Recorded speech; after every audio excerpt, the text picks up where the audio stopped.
If you're using an iPhone 17 and want to change what the action button does, this guide will walk you through the steps in a simple and easy way. So, first, unlock your iPhone and go to your home screen. And from there, open the Settings app.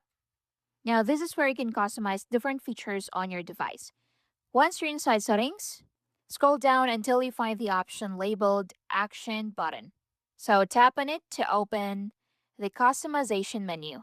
Now you'll see a list of different actions that you can assign to the action button. So Apple allows you to choose from several useful options depending on how you want to use it. For example, you can set the action button to silent mode, on or off. So this is one of the most common uses, especially if you want quick control over your phone's sound. You can also set it to open the camera, which is helpful if you take photos often and want quick access without unlocking your phone fully. Another option is flashlight. So this lets you instantly turn your flashlight on or off with just a press of the action button. Next, you may also see options like voice memo, focus mode, or even shortcuts.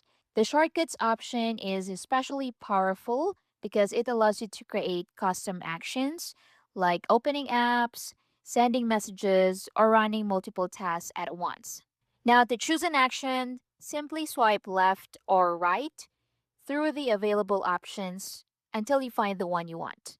Once you've selected your preferred action, you don't need to press any save button. Your iPhone will automatically apply the change.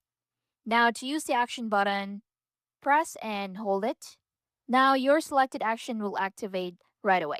So, if you ever want to change it again, just go back to settings, tap the action button, and choose a different option. And that's it. That's how you can easily change the action button on your iPhone 17.